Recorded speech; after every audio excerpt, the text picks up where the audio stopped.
Hey guys, it's Kevin again. This will be another movie review for you guys, and this movie I'm going to was a movie that I really didn't know too much about at all, and I'm very happy to review this movie to you. And that movie is The Skeleton Twins.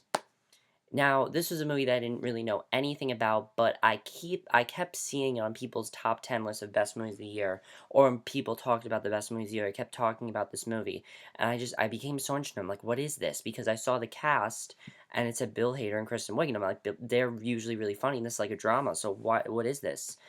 And I decided to watch it, and I am so happy I did, guys, because The Skeleton Twins is one of the best movies I have seen all year. It is the most surprising movie of the year. Yes, it is more surprising than Still Alice. Still Alice because I knew that was a Golden Globe. Skeleton Twins I knew nothing about, and I ended up loving this movie. It is an absolute masterpiece. I loved everything about The Skeleton Twins. I think it is just a really great movie. It really has a great story to it. It has some great messages to it, and I really just loved everything about it. But let's get to the plot of The Skeleton Twins. The plot of Skeleton Twins is actually very, very depressing and very sad, and here's the basic plot. Basically, we focus on two characters, Milo and Maggie. They are two twins who are kind of in bad directions of their life. The very beginning of this movie, Milo, basically is very depressed. We see that he, just really depressed and everything, and he ends up writing a suicide note and attempts suicide and cuts his wrist. And Maggie's about to, she's about to swallow a handful of pills, and she gets a call from the hospital that her brother, you know, who she hadn't spoken to in 10 years, has attempted suicide. So she basically decides to go to the hospital and suggests that he come stay with her, to kind of have a new direction in his life and kind of turn his life around, things like that, because she wants to know obviously why he attempted suicide because they haven't spoken in 10 years, and eventually they start to realize that both of them are very, much broken individuals, that they're very broken as people, they're very hurt, they're kind of reliving the past, and they realize that in order to, fix themselves and get themselves to be happy again and get that happiness back, they need to make amends and basically get back to where they used to be. And I think that's a fantastic plot of the Skeleton Twins. I love that plot. I think it is a great plot, and one of the best parts of the movie by far is the plot. But the best part of this movie is the acting. Let's talk about the acting in this movie. The acting is some of the best acting I've seen all year, some of the most surprising acting I've seen all year, and just it really is absolutely fantastic acting. First of all, our main star here, we have two people in this movie, and we're going to talk about the main lead first. The main reason I actually wanted to watch this movie, not only because I heard it was good reviews, but also because the cast, Bill Hader and Kristen Wiig, I've never really seen them do anything that serious. So to see them in this movie was very well done. And let's talk about the first star here. Our main star here is Bill Hader as Milo, and oh my god, guys, he gives one of the best performances of the year by far. And one of the things I love about his character that he is gay in this movie, and there's a lot about his character that we find out as this movie goes on that I'll get to in the spoilers, but there's a lot we find out about him, and it's very subtly revealed, and that's one of the things I love about his character. We can tell right away he's very broken, we can tell right away he has not a lot of direction in his life, he doesn't have much of a job either, he, like, waits tables at, like, a restaurant, I believe, and I just really loved his character. His character was fantastic, he had some really good humor in there, and, I thought he was just this is by far Bill Hader's best performance. It really makes you forget about all the comedic stuff he's done. This is not like the cop in Superbad. This is not like the lifeguard in the to-do list. It's not like that at all. And I thought he did a fantastic job with the role he did. Kristen Wiig in this movie, the second that she had that opening monologue where she talked about how how they used to be so close, and she talks about what happened to them, I knew she was amazing. Her character Maggie is absolutely fantastic because she basically looks like she's happy. She has a very successful life actually. She has a very loving husband who really cares about her. She's expecting a baby, but she has a lot going on that I don't really want to spoil.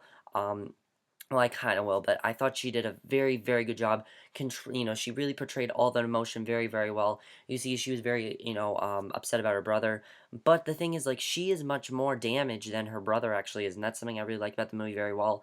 And her and Bill Hader had some of the best chemistry I've seen, probably the best sibling chemistry I've seen all year, excluding Boyhood, because Boyhood is its own thing. But the Skeleton Twins, one of the things I love is that their chemistry really conveys the movie perfectly. These characters, they rely on each other the whole time. And there are times in the movie where they really do not feel like characters, and maybe people have said this. These two do not feel like characters. They simply feel like real siblings in real life or like people you know. They're very, upset people. They're very depressed. They're in despair. And there's some really great scenes with them in this movie that I really enjoyed. The chemistry was perfect between them. The most memorable scene in this movie is when Maggie is very upset about something, and Milo's trying to build up her confidence. And it's the song called "Nothing Is Gonna Stop Us Now" from the '80s. I don't remember who sings it, but it's the most memorable scene in the movie. I loved it. And if I have to remember any scene in the movie, it's going to be that scene. And it really is portrayed very, very well. And their sibling chemistry was just absolutely fantastic. They really portrayed it perfectly. Luke Wilson as Lance, as Maggie's husband. I thought he did a fantastic job. He was great. You can tell his character is a very loving. He really is the perfect husband. He's a great husband to Maggie. He accepts, Milo. He doesn't have any problems with him or anything. By the way, Milo's character, while he is gay, he is not cliche at all, which is one of the things I love about the movie, is that it excludes cliches. There are things in this movie that seems like it could be very cliche. I mean, this movie deals with suicide and acceptance and um, people being unfaithful. It deals with a lot of that kind of stuff. It deals with affairs, but it's not cliche at all. It's portrayed in a very realistic light, which is something I've really liked about the movie, definitely. However, it's not like Still Alice or Boyhood where things just happen. It's not that kind of movie. There is a plot to the movie, and it's not like that. But Luke Wilson did a great job. His character was really, really good, and I thought did a very good job. Ty Burrell as Rich is a very mysterious character who we don't know too much about. All we know is that Milo used to know him, and when we find out his characters, but I don't want to spoil because it actually is one of the best twists in the movie that really affects the movie perfectly. He did a fantastic job. Ty Burrell, I've never really been that fond of, but he was fantastic here. This is probably his best performance as well. His character is fantastic, and when you find out why his character is very like avoiding Milo. He's kind of like, just get out of my life already. When you find out why, it's amazing. And when you find out why his character is the way he is, it's amazing to watch. Boyd Holbrook is also really good as Billy. Don't want to spoil his character either. And Joanna Gleason as Judy was also good. But that's really all the other characters to talk about. Everyone else in the movie was very, very good. But that's really all we'll talk about. The directing to this movie is by Craig Johnson. And oh my god, he did a fantastic job directing this movie. I also would say this movie is more of a drama than is a dramedy, because the comedy in this movie is not comedy in the sense of, oh my god, they're cracking jokes, it's so funny. It's funny in the sense that they'll crack jokes to each other. They'll, basically crack jokes to each other. The characters will laugh in the movie and you will laugh. It's not the kind of movie where it's funny in the sense of punchlines. It's funny in the sense of what the characters are saying are to each other are funny and they're laughing about it. That's how this movie is funny, which I like that he portrayed that because it's very more realistic when you do that. And if the characters were to do punchlines, this movie would definitely not be as funny as it really is. The movie isn't really funny, though. There are a lot of scenes that are very funny, but it's definitely more of a dramatic movie than it is a comedic movie. The screenplay of this movie is so, so good. The screenplay hooked me in from the start. That's how good the screenplay was. The second this movie starts is an opening monologue of Maggie talking about how close they used to be as siblings and how they're not as close anymore. And the second she said that, I was so into the movie. I'm like, all right, this movie's gonna be amazing. And the way they show the suicide is great too. They don't show it as we don't see him cut his wrist. We see him in a tub and blood comes out. It's much more effective that way. And the way the dialogue is presented, this movie is some of the best dialogue of the year by far. The dialogue is fantastic in this movie, and I love the dialogue in this movie. One of the best parts of the movie by far, definitely. The score is also very good. There's a great score this movie has. A lot of 80s music, definitely. If you guys are 80s fans, you'll love this movie. The cinematography to this movie is great too. The editing is perfect. This movie went by like that. When I was over, I'm like, oh wow, it's really over. I was upset that it was over. And it's like Still Alice. When a movie is over and I'm upset about it, that's when you know the movie is doing its job. And it was perfect. The movie's 93 minutes. It's not going to be any longer than it was, and I thought it was just a fantastic length, really. And this movie is not really going to get any awards and like Oscars or anything. It should, but it is a fantastic movie. And let's talk about the spoilers now, because I've not seen the Skeleton Twins. I'm gonna talk spoilers. And if you guys do find out the spoilers of this movie, it ruins the movie. It really does. There's a lot of stuff that affects the plot, definitely. Also, don't read if you go on Wikipedia and read, like the bios of the characters, don't read the bios of the characters because it spoils two huge things about the movie. First of all, I did not know this movie was going to was going to go in depth with some things as much as it did.